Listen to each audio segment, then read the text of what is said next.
Your last one before you become the Kilmarnock manager?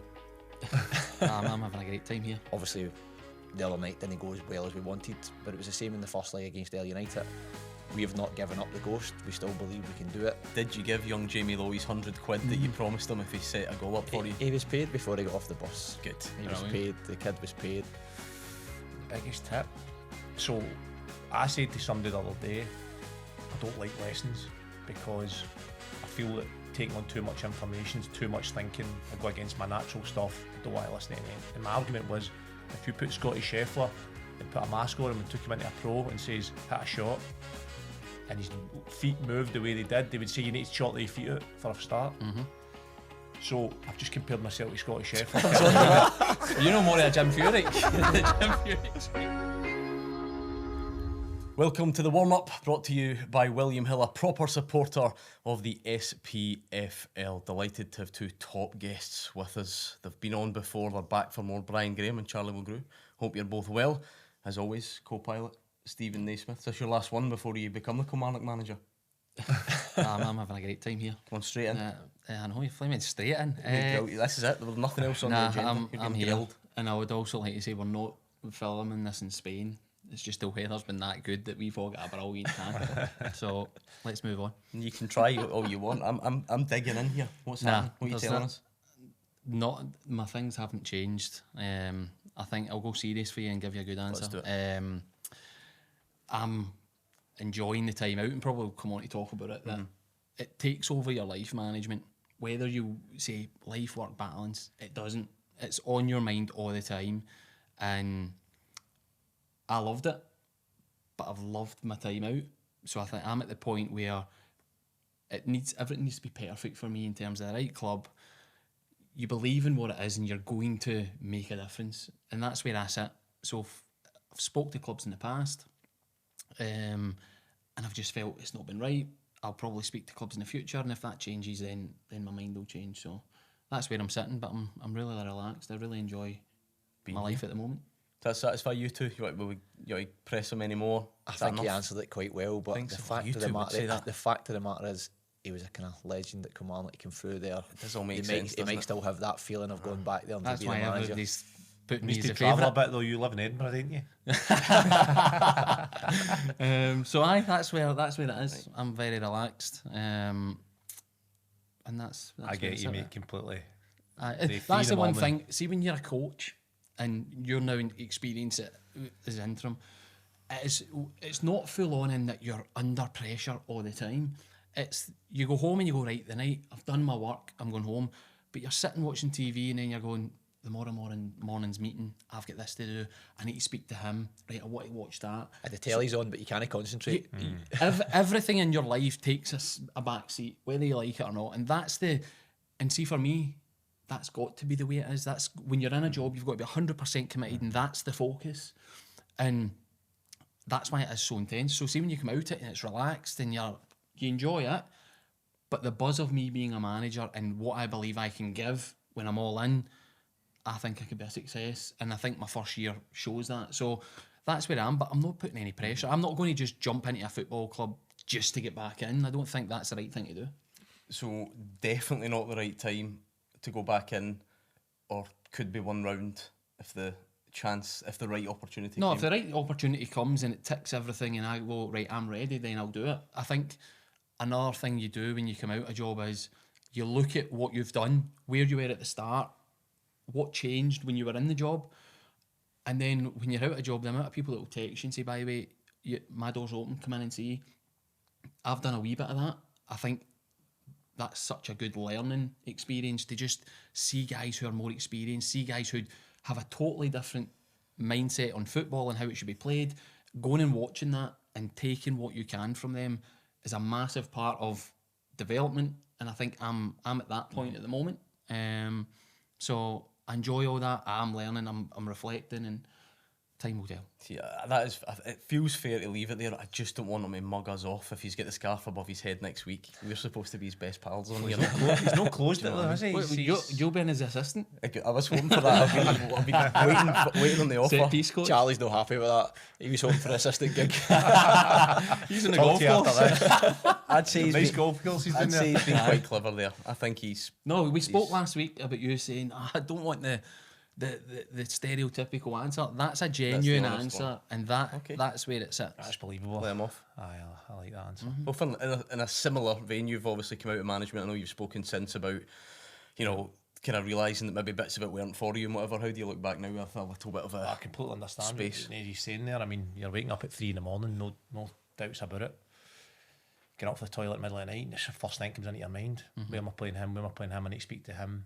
I mean, they make sure I do that. And I was only part-time, so I could only... People say to me, maybe it was dealing with part-time players, you're not used to it. Maybe if you get a full-time gig, it'd be better. And I'm thinking, I have to do that full-time? Like, wow. That was in my mind full-time. When I'm all in, similar to you, I'm all in. Fair enough, I was like my own analyst. I was clipping my own games. I was getting sent it to somebody, coach, painted to give the lads showing before training. So I was doing maybe a bit of extra stuff I would do, but I didn't enjoy enough yet. So it was basically simple as that. The bit that I did enjoy was a very small part of it. See, that's another big part of it, right? See, because the pressure nowadays on managers and the structure of the leagues and every game's so intense, there is no real enjoyment. And the most enjoyable bit for me was walking away and you've seen a young player that you've maybe spent the last year with, and you told him something a year ago, and now second nature he does that, and that's progressed him. Or the wins, there's a bit of relief, there's a bit of yes, but because the next one's so quick, you're just back into that zone and that focus. And obviously, I'm different for you guys. I've been in the women's game. The big thing for us is we're amateur players in a full-time league. Well, obviously, there's 5 full-time teams. For the fact of us to get Lindsay Taylor to Hibs, Emma Lawton to Celtic, the way she goes to getting into the Scotland team, that is our progression. Definitely. So that's what we took our enjoyment out. We know going into that league, we can't win that league. If we finish top 6, great, that's success. We managed to do that 2 years in the bounds. We managed to get to a Sky Sports Cup final. All that was a success, but it was getting the girls into full-time contracts. We had Callie Gibb going to Hibs at the tail end of January there. We could have kept a hold of her, but that's not what we were doing. That wasn't our remit. If somebody came in with a full-time gig for these girls, that right, on you go and enjoy it, and that's where we see success. See, on that, how is he here? Because last time he was on, we were giving him the big busiest man in football tag. He was the women's head coach. He was the captain, top goal scorer. You've since become co-manager, and you've still made time for us this afternoon. How have you managed it? Have we got you for the next 15 minutes? It's just the sort of guy I'm. I've always make time for you, Gordon. Good, I like to hear that. How's it been? It's been excellent. I was obviously speaking to Naisy off camera there. The fact of how hectic it's been, you've not really had a time to think. You've not really had time to slow down. Obviously, the other night didn't go as well as we wanted, but it was the same in the first leg against United. We have not given up the ghost. We still believe we can do it. We've got a massive game come tomorrow night where we've got the belief we can go and get that first goal. Anything can happen. I think from my own experience, you've got to only look back a couple of years ago when we were 3-0 up in the final against Ross County and you go on to lose it in penalties. So you've been in the game long enough, guys, that anything can happen. We've got that belief within the changing room. Yes, we took a few knocks the other night and our squad isn't the biggest. We've got some young kids we'll get debuts to. So again, that success, bringing the club together as one. Obviously Mark's involvement in that as the under-18 manager, coming in and helping myself. We've progressed these kids. We've managed to get a couple of them get into full-time contracts. So all that in a short period of time, what we've done and managed to turn it around to manage to go and get the playoffs in the manner we did. We've done our job. Now, can we get to the final? That's the next big task. The wee thing surely you can draw on for the game tomorrow is you played there 2 weeks ago or whatever it was, get the win, which as players all these wee details do psychologically have a reference point. Of course, that's a good thing for you. You look at Livingston over the course of the season, notorious at home, fantastic home record. They were going for the league that night, let's not forget that. And we managed to go there and win to get ourselves into the playoffs. So we know we can do it. We know we can do it. We had fantastic backing for the fans that night. They'll come out in their numbers again. I thought they were magnificent the other night, even though we lost 2-0, they stayed with the team. So there's a togetherness there between the squad and the fans, and we've got to turn up for them. There was chances in the game the other night for ourselves as well. We didn't play as well as we'd like to have, for the first 30 minutes, there was nothing in the game until we lose a sloppy goal. And then the second half, we lose a sloppy goal from a set play. They could have had a few others, let's be honest, but we had chances as well. I've got to score in the last minute of the game as well. I think Stevie Lawless is getting there, and then when he doesn't have to throw myself, that quick reaction, and I can't keep it down, it bobbles up on the pitch and flies over the bar.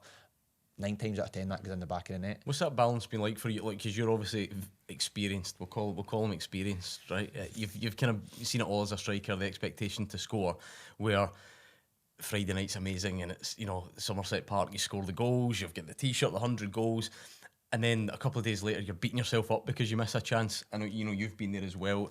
Is that stuff just second nature now, or does it still? It's so much easier to deal with now. Is it? In your twilight years, if I'm being honest with you, maybe at 21 I'd have been beating myself up for a couple of days, but after the game, I can't do anything about it. It's gone. Maybe when I was 21, that'd have bothered me for the week. You look at the positives though as well. You're there to get the chance, and if you look at the past season, you score more than you miss. So you'd be worried if you're not getting the chances, and that's the thing. You say that, but last time he was here, he told us 15 years ago he let the ball run under his foot and go out for a throw in, and he's still haunted by it. It still keeps him awake. To be fair, That's because somebody brought it up. See, this guy, the Dundee United fans actually hate me because of you. What happened? Because I missed a sitter at Parkhead, right? We're 1-1-0. Stuart Armstrong scores. I should score in the second half to make it 2-0. Dundee United hadn't won at Parkhead for donkey's years. This big numpty scores in the 94th minute and equalises. Right, with my right lug. It was a long 94th minute equaliser. Big And I got it, and they sort of never forgave me. That sitter I missed in the middle of the 6-yard box, I didn't know what the header or volley it. I think it hit me in the hip. Big Fraser Force was like, thanks very much, big man. That was into my better days. I scored a wee equaliser, that's right. The one you're talking about was a horrible time. A horrible time. We'll talk about confidence, weren't we? I just signed back at Celtic, and I did a nightmare in the first leg of Champions League qualifier, like nightmare. Played the second leg. The only reason I played the second leg is because we never had our left back. Was lower than a snake's belly. Starts a game, couple of mistakes. I've gone again. I've absolutely gone. You know, Mind's racing. Gone, gone. Booed every touch. Like, just felt the place closing in on me. Borrow's rolling out for a throw into us. I'm not gone. I'm like, that's gone slow. Keep that in. I go to keep it in. I toe poke out for a throw into them. Whole place just starts booing. I'm just like, oh no. End up getting whipped at half time. There's nothing worse than them, but hey, they've happened to us all, haven't they? Actually, I would have him on every week telling that story. I don't know why. It's just the image of it, the way he tells it. You can see the sadness in his eyes. Oh, it's painful. But I just picture myself in that shower. The game's still going on outside, and you're just like, wow, how can I be that bad? The big question I've got from the playoffs is, did you give young Jamie Lowe his £100 that you promised him if he set a goal up for you? He was paid before he got off the bus. Good. He was paid. The kid was paid. I thought he was excellent. We took a risk to throw the young kid in. We'd seen him in training with the first team, and for a kid at 17, he had a bit about him, and that's what we really liked. He's got a sweet left foot, and we went, do you want to know what? Everybody deserves a chance. All of us needed a chance once time in our career, and we gave him it, and I thought he took it, and I thought he was excellent. He did okay the other night as well. We probably struggled more because it's always easier playing that first game, but then he go and get that second game, and they kind of tried to target him. But overall, the kid's been excellent over the 2 games. I think he's looked assured. Like for a kid, like you say, coming in at such an important time, so high pressure.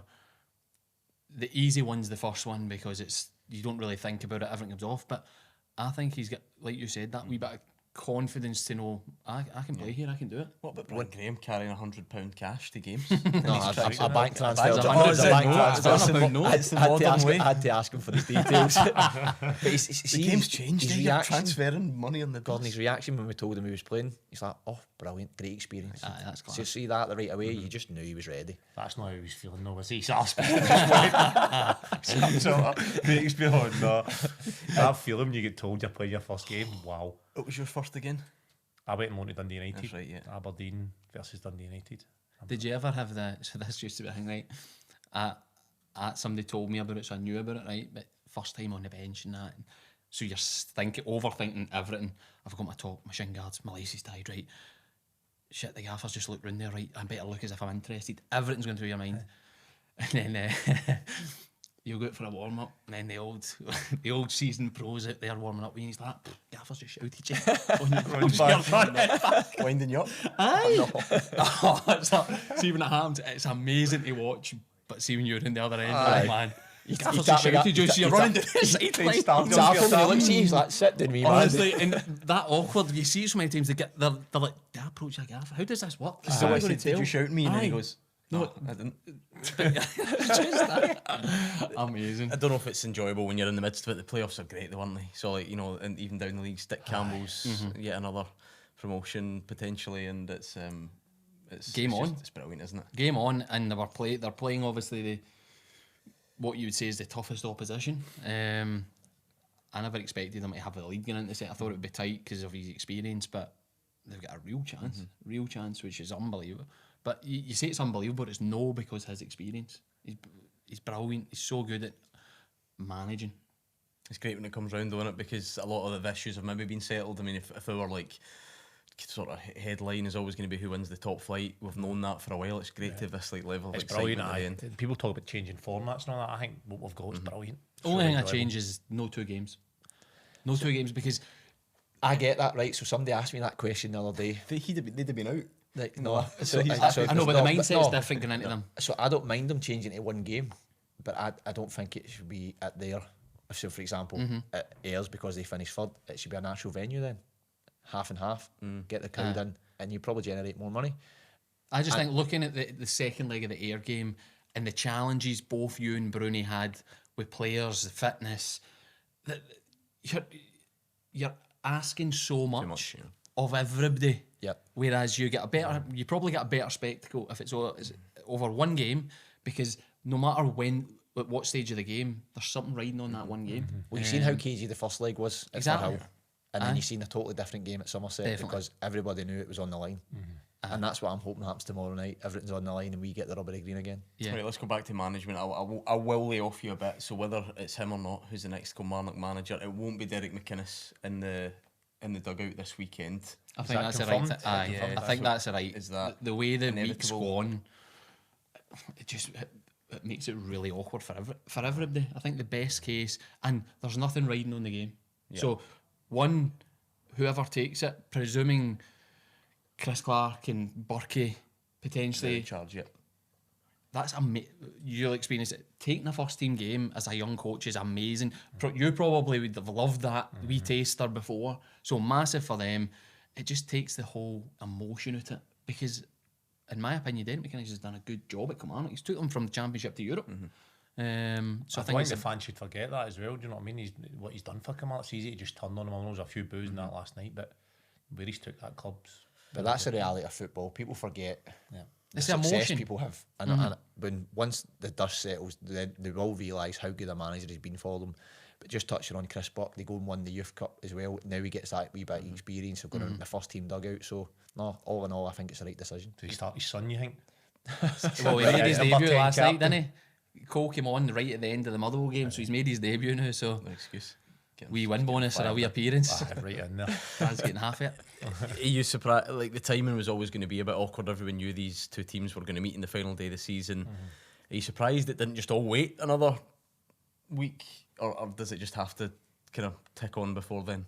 It just happens the way it happens, doesn't it? I mean, I didn't even think of that. I just think you get it done. There's a point in waiting, just get it done, get it moving. Like the Hearts fans will be, instead of all the talk about who's coming in, who maybe, why they're delaying it, the board taking a bit of stick about are they using that computer and all that stuff, and just get it done. And Hearts are looking after their side of it, I guess. Well, and from a Hearts point of view, they just want their man in, because then they can start everything from pre-season to recruitment. There's so much work goes in. Contracts and all that will be getting needed and decided. So they want that done for day one. At the point, Kilmarnock and Hearts still had something to play for when it all kicked off. So nobody's going to budge until that's settled. But I think it just, the way it's now going out is probably the best way, definitely. I'll be heartbroken if you're the next Kilmarnock manager and you've not told us. It's the last thing. He's got some bread to bake Exactly. That's I've true. got a brilliant routine. and a golf channel to come on. Well, I was going to say, I was about to ask like what you're doing with yourself post management. It turns out you're becoming a golf influencer. No. This is your big pitch. A golf pro. This is your big pitch. A Come on, vlogger. we'll get your views up. What's happening? I started a golf YouTube channel. So, Mulgrew pitch to par, try to get from 15 down to 0 and talk to ex-players and managers and people in the sporting world. You're a good golfer. Can he do that? Oh, that's a bit. What do you think? It's a big You have ask. faith Well, in me? you need to get rid of the wooden woods that you've got. See, your 3 wood is still wood. That needs to go. Get all the new metal ones in. Is it golf or is it foot golf? If you're left foot, you'll get to 0, but if it's your real golf clubs, you That could get be no an idea. chance. You fancy keeping on? I've changed it already. The plans have been ripped What's up. it? So you're starting this off right. What's the biggest tip MD's given you in the old golf course? The biggest tip. So I said to somebody the other day, I don't like lessons because I feel that taking on too much information, too much thinking, I go against my natural stuff. I don't want to listen to any. And my argument was, if you put Scottie Scheffler and put a mask on him and took him into a pro and says, hit a shot, and his feet moved the way they did, they would say you need to short your feet out for a start. So I've just compared myself to Scottie Scheffler. You know more of a Jim Furyk. The Jim Furyk thing. John Daly. Bags it. Bubba Watson, more like a big lefty. Are you a lefty? No. Nah. No. Nah, got the feel of Bubba Watson, but so that was my argument. But I think since I've played a lot recently, I need some lessons.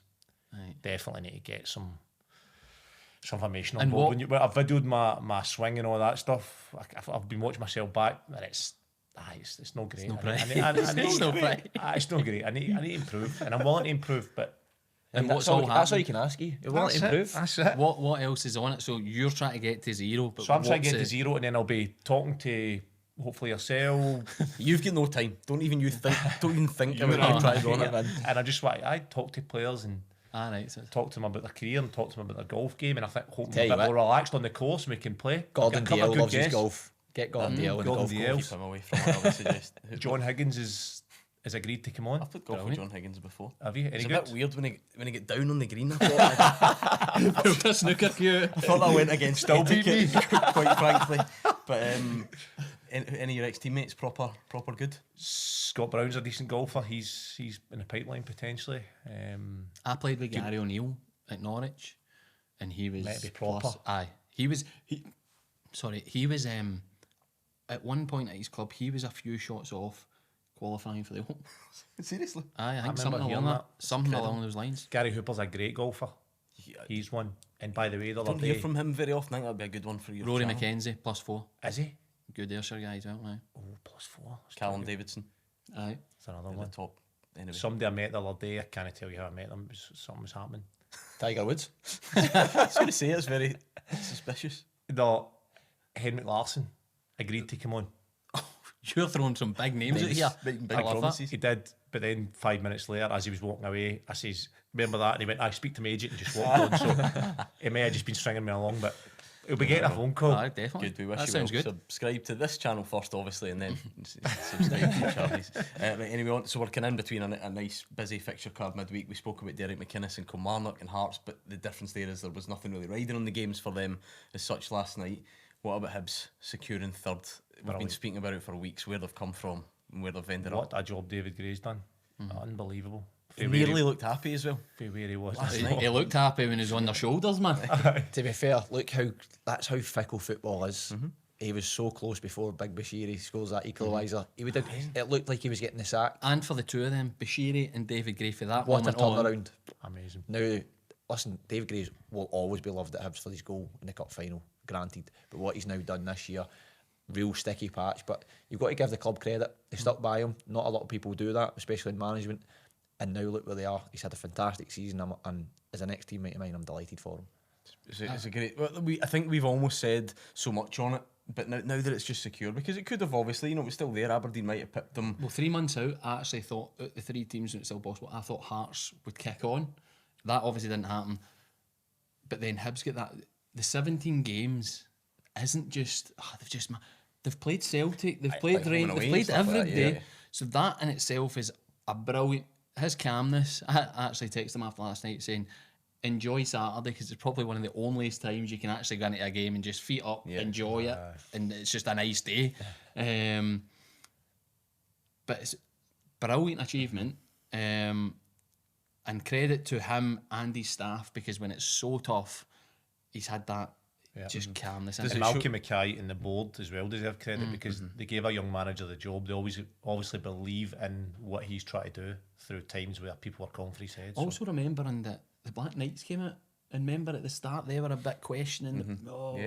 he's went through all that. Was it the perfect? Because it's never just one thing. So you're talking about him staying calm. You're talking about getting the chance, but it's not like it's not like all vibes based where you're just trying. He also changed the shape, of the team, and you know we're speaking about getting in as a manager and maybe having all these ideas and this is what I'm going to do, but then that going to 3 at the back didn't really sign any new players really. What was it? And I Jack think Iredale when you look at the squad, it suits them with the 2 Cadden brothers that play wing back and Rocky Bashiri in the middle of a back 3. It just seemed to suit them.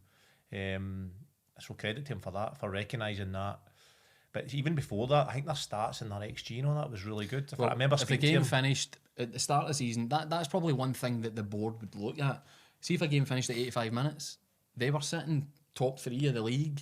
They just kept losing late goals, and then they get red cards, and so all the things are things that, whether David Gray's the manager or whoever's the manager, that really probably isn't going to change the red card. They're just instant moments from players. So that, but the going to the 3 helps Rocky Bashiri, his game. He's always exposed. He's powerful. He can read the game, and a combination of all their things is definitely. And asked him to take the ball inside his 6-yard box every single goal kick, which he's done before, and maybe doesn't suit him. Just but kind then of simplified last night shows that's one of them moments. Do your job, and you really know, right, we're 2-0 up after 10 minutes. You're brilliant. Away to probably one of the toughest away games you're going to go. On the flip side, it's that time where things are getting confirmed in St Johnstone, 16 years in the top flight coming to an end. It's probably looked inevitable for a while. Is that fair? It's still never easy, is it, when it comes around? It's never easy, but it looked dead and buried a long time ago. But then they did get a bounce and they did go on a wee run. But listen, the results don't lie, and you're in that position because of the course of the season. It's just not over a few months. They've obviously changed the manager. What did he do now? Did he stick? Obviously, I seen his interview the other day that he's wanting to stay and do the job, but obviously the people up above will decide that. I think he's going to. So I think there was an open letter just before we came on. Am I the only one that reads stuff before we came in here? No, I knew that. Did you? I knew No, that. he didn't. To be fair, just before we came on, I saw an open letter from Adam Webb, who's like the owner, saying like kind of backing Simo Valakari really and asking the fans to all rally round, acknowledging that relegation obviously costs money. That's the the main worry, I would guess. And I think he showed enough and this season in terms of his performance. They carry much more of a threat in every game than they have done. Yeah. They've killed themselves in games with the way they're trying to open up and be, but I think he can build them back up. I know this is like a really kind of boring way of looking at it, but I always think, like, to state the obvious, somebody needs to finish bottom, and it doesn't always mean you've got the wrong manager. Do you know what I mean? Like, that's fair. It can't always be that shows you've got the wrong manager, or it shows you've got the wrong style of play. There's going to be a number of... Especially when you change your style of play completely, play from the back and change your formation and stuff, and only get one window in January to change it. Yeah. And don't It's really hard. bring loads in. I think you need time. And showing signs. But, I mean, like, when you look at how volatile it is and how a lot of even our big clubs drop out from time to time, 16 years is a good innings with multiple cup successes in that. St Johnstone in that have time. been unbelievable over the 16-year period they've been in the top flight. To go and win the Scottish Cup twice and the League Cup, incredible for a small club. They're a small club in Perth. What they've achieved over the years, some of the bigger clubs would have actually bit your hand off. So you've got to praise them for that. But listen, it is what it is. They now come into the Championship, where, in my eyes, is the best league in the country because it's so excitable. You even see Davy Martindale speaking about it. Everybody goes into games every week believing they can win a game of football. You don't get that in the Premier League. So it will be a challenge for them. Not many teams bounce straight back up from the Championship to the Premier League. So recruitment again will be really crucial for them. The other game, obviously, that was linking into the relegation picture was Dundee Ross County. Now, I know on this show we don't argue about refereeing decisions. We leave that to the daft football phone-ins to go over and argue about refereeing decisions all the time. But there's been a fair bit said, hasn't there, about the late handball. Go on, take it away, 3X pros. For me, it's Current pros, sorry. I've got you retired. For me, it's the wrong decision. I think it's in that category of watching it, what actually happened. It's so quick it happened. But I understand, and I don't agree with it. The ball over the top hits the defender in the hand. It's given as a penalty nowadays. That's fair. That's the rule. But when it changes direction in such close proximity, you can't penalise the guy who's looking the wrong way, whose hands, unnatural or not, he's in the air. not gaining an advantage from the ball going outside his box. Yeah. Do you know what I mean? Yeah. He's actually going against him because he's handing him back towards his goal. Because I genuinely don't know. My guess would be what they'll say in terms of based on what the rules are, and we talk about unnatural position and making your body bigger. The hand's right above his head, so that's presumably the bit that it gets given for. As a centre forward, convince you right? at all? As a centre forward, I am squealing for that. There you for go. a penalty kick. And I agree with that. Right, okay. Right. But if we don't get it, But watching it at the same time, I would have understood if it wasn't given. Okay, but if that's the case, then, but we're not. If that's the case, then it can't be considered a an absolute howler that you can't possibly ever get a penalty for. If you're saying No, it's because I know his hand's above his head, so I'll understand where the referee will come in that one. But the fact of the matter is, his hand, he's coming back, he's trying to win the initial header. then it's a balance thing. And it's a balance see the thing, one so his where the hands- player goes down the line and they cut it across for a cross, right? And the defender's sliding his hands there and it hits him. We've gone away from saying that's a penalty. His arm's in an unnatural position. So But again, if you slid like that and your hand was right above your head and it hit your hand, it would be given as a penalty. yeah, but there If was you were on the deck and your hand was above your body. No, but I mean, like, we're all kind of talking about like how unnatural it is.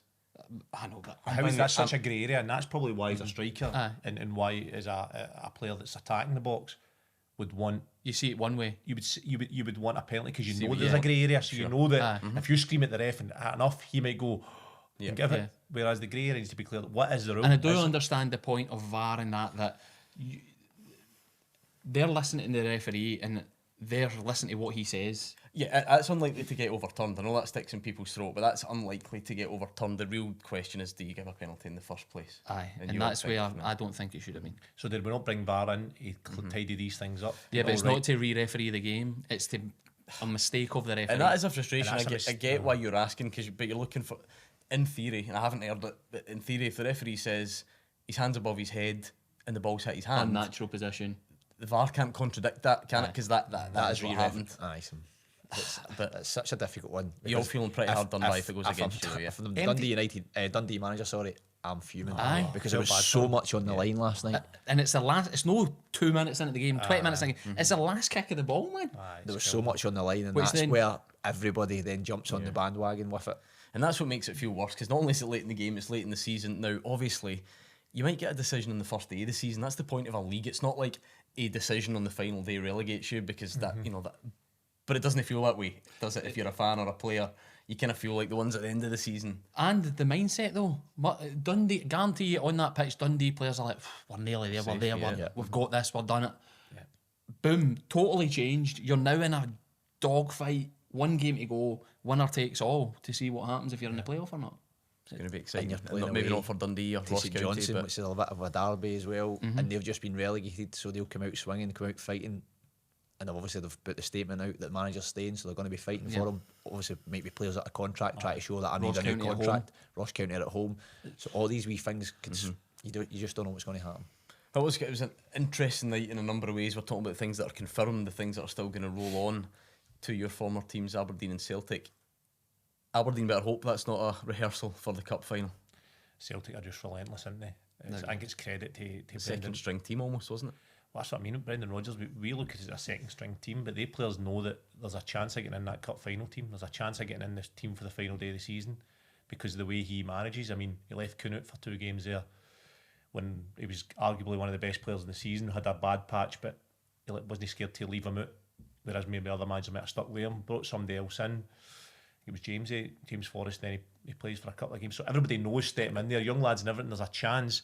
And it might not be starting in the cup final, but it might be, if it's between just say two Yang and Kuhn, they know that Yang knows that if he goes and plays well, 60 minutes I can come on as a sub, I can affect the cup final. That shows a good manager. He's got everybody fighting for the same thing. Were you saying that, right? And that, I think from the outside, people just think, well, it's their job, they're a professional footballer, should be ready, right? But to have 22 players around about, all willing to fight, not just saying, this is I'm a second, I'm just going playing the day because the others will play on Saturday, a week out for to get everybody there. Like McInnes, you hear on the TV last night them saying They all about scored, what a didn't they? signing. The ones that came in. Aye, like what a signing he's been. But for him to come into a team where he's the main man, plays every week, to then be, by the way, you're getting 5 minutes, you're not even coming on this week. That's so tough to deal with as a player. But it's the way he's got the players, their mentality. Unbelievable. It's unbelievable because as players, if you're not playing, your head does go a little bit, and then you're like, your attitude, right, I'm going to show this week, I want to get back in. But the way he's got that full squad connected togetherness, is that the impressive bit? Because like obviously they go to every game as favourite and they're expected to win the league. So is it that? That is that the bit to be that best it's version? the man management within that to get them ready. Yeah, whatever he says in the changing room or whatever culture he creates, every single game they know it's a fight. Yeah, it's not like you're going and go, oh, well, I'll be playing next week, or it's ruthless management. Friend of the show, Chris Boyd, was very critical of Aberdeen's part. I turned the TV off. It was going on for that long, man. Where was the balance for you between Celtic being good and credit to them and Aberdeen really putting in a less than ideal showing with a cup final coming up? Yeah, well, I think you'd be looking at it like I'm expecting a bit more, and I think Boydie talking about the money that's been spent is decent money. There is an element though that coming to Scotland and playing in Scotland takes a bit of time to get your grips with and understand. But to be pushing for Europe, getting to a cup final in your first season, if you look at that perspective, there's progress. And you look at the start they had at the start of the season as well. You can't forget that. He's done a good job, the Aberdeen manager. He's got them to the cup final. And it's football. Anything can happen in a cup final day. Celtic might lose a player after 5-10 minutes. So, listen, discarded last night. That's not going to determine the cup final. It's just fine margins, though. They won't slip to fifth now, will they? They could so go long. Finishing fourth in a cup final performance and potentially winning. They could have been third until last night, and then we were talking about them fifth.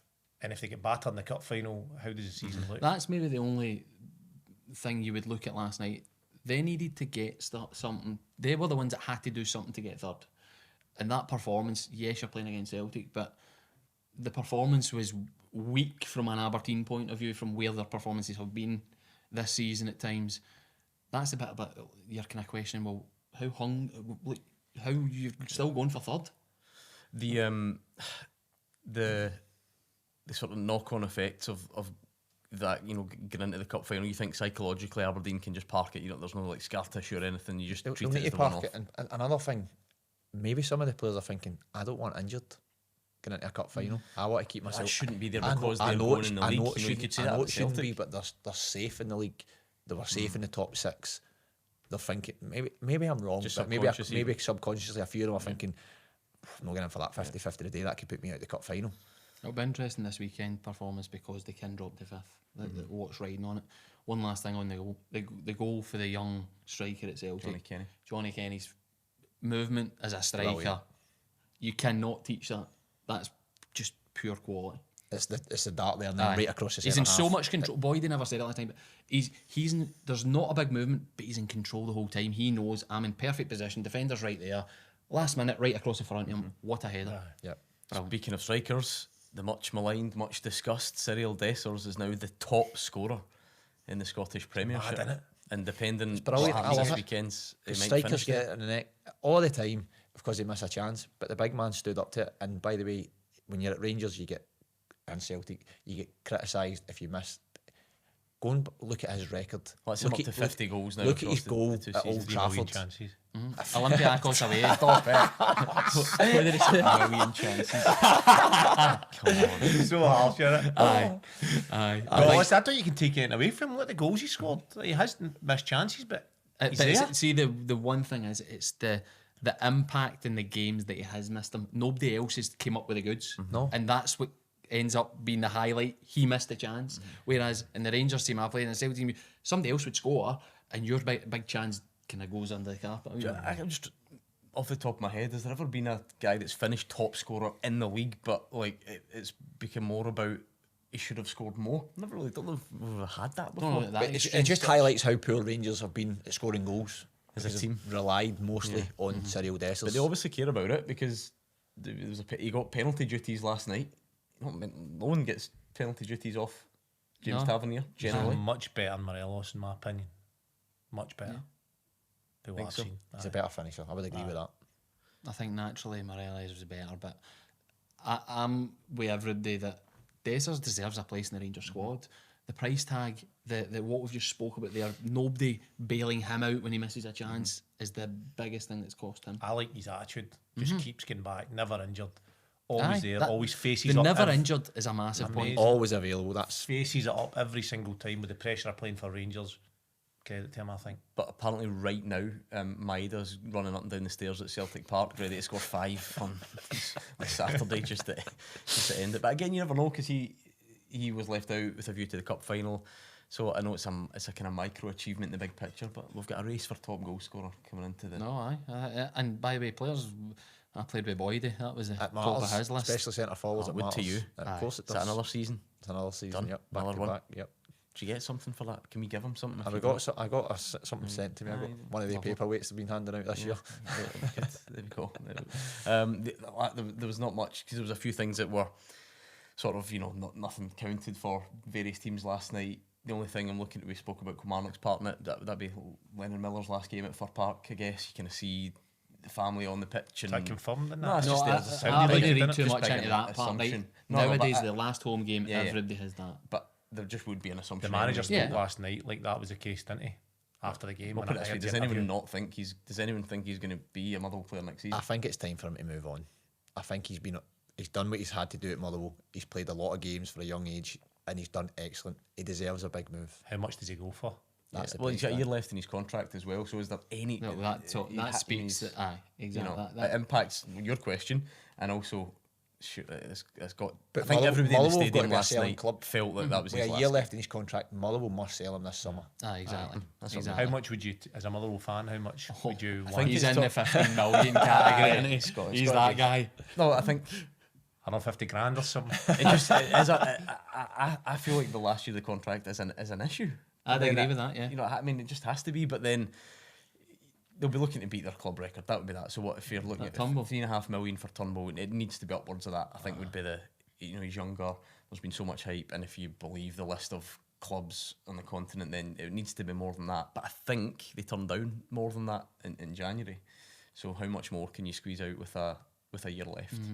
Last point on him, it shows his intelligence for the red card, man. I think so. Oh, but I love it because That it's makes so. The second he sees Brilliant. D's sliding, he's like, "Thank you."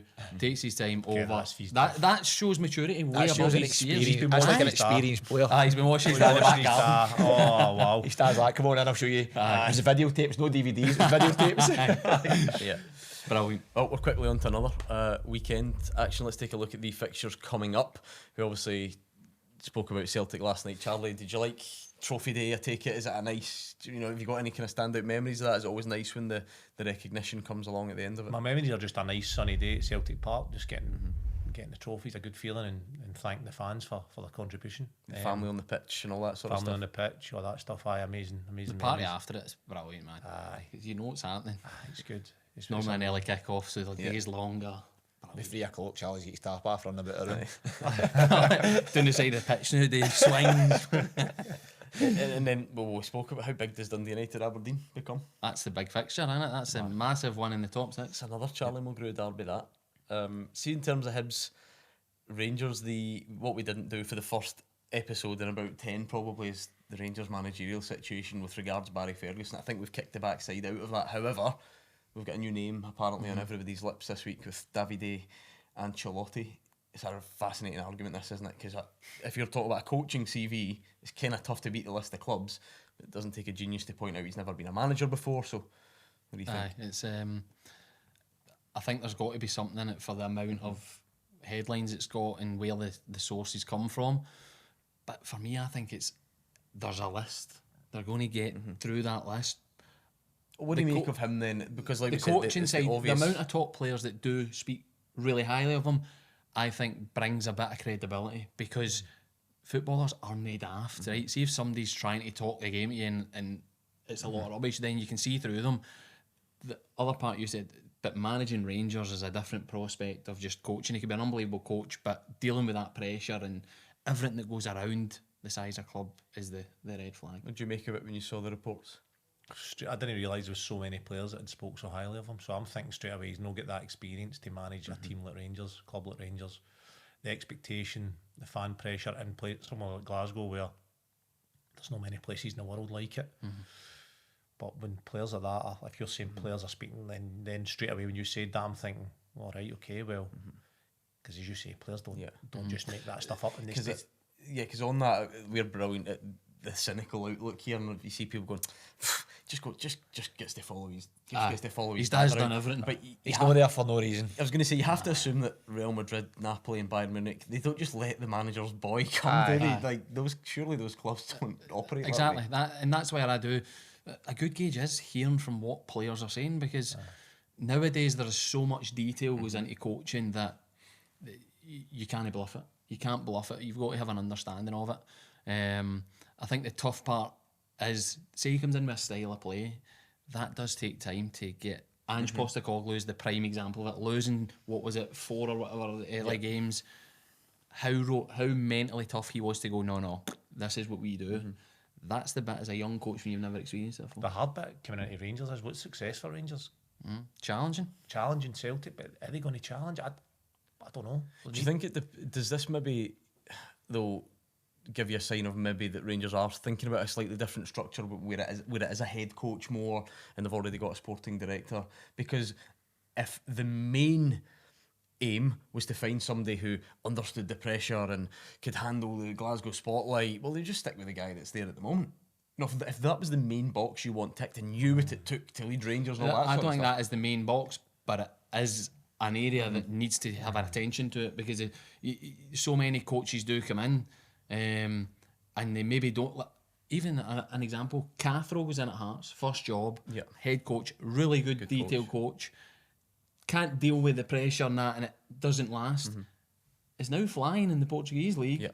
So you've got to look at that part, but it's not the main focus. I think the main focus is winning. Simple as that. The Old Firm, winning.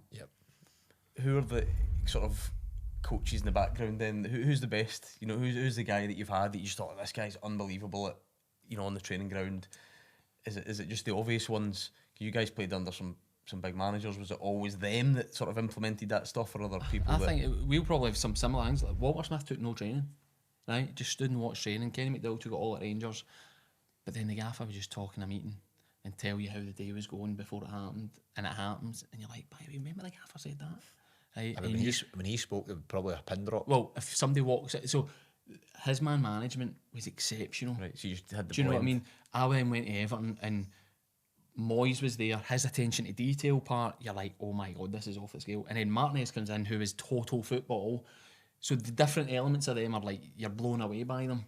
That's. I think everybody's got their part to play. Coaches, the managers, just ultimate respect in it. You just, when he talks, everybody needs to listen. I spoke to Martin O'Neill recently about how, I said to him, because I was a young lad at Celtic at the time, and I said to him, like, how did you, he was never on the training ground, rarely, for what coaches do now, he was rarely on the training ground, and I said, how did you do that? He said, he saved his energy for match day, and he walked in the room to name the team, the whole place just went completely silent, and he used to name the starting 11, then name the subs, without even a formation or anything, and then go out again, and it was like, what's the formation, and then they would come back in, and he would, but the respect he had and how he simplified the game. I think modern players are looking for more than that. I mean, that's going to sound as if, like, how could you possibly take away from that success? We just all need to face the fact that time just moves on. We're all, But I find in your career, you go through things, right, and you think that's just the way it's done. You were always off on a Wednesday. You played on a Saturday, you were off on a Sunday, right? Then when I moved down south, it started to change. You were off on a Thursday sometimes. If we played in Europe or a midweek game on a Thursday night, say, we would train on the Wednesday at the same time. So these things start coming in, you go, that's what? Why are we doing this? So that's that. But see, the biggest thing in it all is that player understanding exactly what you want. But that's what I mean. I'm genuinely asking, because how would but I everybody's know? different. Do players nowadays want more detail? I think they want. But it still needs to be simple. I think it still needs to be simple for each individual, and exactly like you said there, Naisy, what every player knows their job and what the manager wants from You them. can give them too much information, it fries their brain. I was just about to say that. See what you're saying there, players need more. I'll guarantee you nearly every player's use that as an excuse why they're not in the team. I don't get enough That's detail. what I mean, do they Or find they get the excuses? opposite. He's asking us to do it. So Players will everybody's always different. look for excuses as well. Everybody's different. The biggest thing is making sure every one of them know exactly what they're doing. Plenty coming up. Obviously, we mentioned Hibs and Rangers and the Rangers managerial situation. Looking at that game at the bottom, the Derek McInnes factor is sort of taken out of it a bit now with Kilmarnock and Hearts, but it's the bottom two. You're looking at how are the nerves, how are you getting information on about what the score is in the other game? I take it you boys, did you have to do that when you were on that last night of the season? Well, did you know that Wraith only needed... we knew Rafe were winning, but we didn't know they were winning 5-1. And if we conceded, we were out of the playoffs. And Or if they scored again, is that right? No, if they scored again, or Livingston equalised, we were done. We were out of the playoffs. But to be credit to Mark and Craig Dargle, they never told us. They just kept it hush, and it probably helped the boys because we knew we had to just defend the lead. We knew we had to just win the game. Because there would have been no benefit really in that scenario with from you knowing. It probably would have put more panic into the players, and maybe somebody switches off and slips, and then they equalise or something like that. But after the game, he comes up. He went, "Did you see the ref score?" I went, "What?" He's like, 5-1 they won. I went, "You're joking me." So if they had just scored again, and there'd been nothing you could have done about it. They would have won it. They would have been up because of goal scored. Yeah. With the 2 goal games at the bottom though, the crowd will tell you. That's the big. You do notice it in these kind of games when it can swing in that. The crowd tell you. Well, talking about the crowd, so if the one Muirhead goes through and go at 0-0, the Livingston fans just celebrate because Hamilton have just scored against Falkirk and he's running through in goal and misses the 1-on-1. So then the players are like, it's 1-0 to Hamilton. So we knew on the pitch it was 1-0 to Hamilton. So that the crowd do let you know. And you can always spin these things at the end of the season different ways, Charlie, where St Johnstone have got nothing to play for, but then sometimes you just see teams where the shackles are off and it's the last day and the fans won't, we mentioned that St Johnstone fans won't be happy they've gone down, but they're not going there on Saturday to get to get berated or anything. You know, there'll probably be a kind of... Well, I think with the news and the manager staying on, the players know that, as Brian said earlier, they're fighting for contracts. The shackles are off a wee bit. They've not got that pressure of fighting relegation. So there's always something to play for. There won't be MD coming out and going, what's the point in being here? Yeah. You're fighting for contracts, you're fighting for places next year, you're fighting for a move if you're not getting a contract, and you're watching the manager's plan. So it could be arguably a harder game, can it? And that'll be interesting to see. Prediction time. I'm just about to say that. Go on, you first then, since you were about to. It's so tough, man. I think Motherwell will win. Right, okay. Just because of the way they're forming, their Slattery's on form, Lennon Miller coming to the end, last game type thing. Oh, so I think that Slattery all season, by the way. I think that will take everything else out of it, but I do think Dundee will win. So Dundee win, Motherwell, yeah. To play Partick Thistle. Fingers crossed. What do you think? Yeah, I think so. I've said it for a few months now. I think Dundee will stay up. Just for Tiffany's goal, just such a threat. Simon Murray, the carry. They've got match on you just never know with Ross County and Dingwall. Definitely. That's a factor I'm going to throw in there, that County could well and truly go and win that game. And by the way, that late penalty might give them the lift they've needed over the last couple of weeks to go and get themselves 3 points. It ended the losing run for Ross County, didn't it? Exactly. It's a small victory, I suppose, but it stopped the rot to a point. What I would say is that pressure probably throws it a bit more up in there that it's hard to deal with. It's where you're going to be playing for sure in the Premier League, or you've got the potential of being in the Championship. I think that's us. Strap yourselves in. Thank you very much to Brian Graham and Charlie Mulgrew, 2 top guests. As always, thanks to Steven Naismith. Hopefully not his last appearance as co-host on the warm-up. He's still giving nothing away. Unbelievable. What a professional. Anyway, thank you for watching. The warm-up brought to you by William Hill, a proper supporter of the SPFL. We'll see you next time.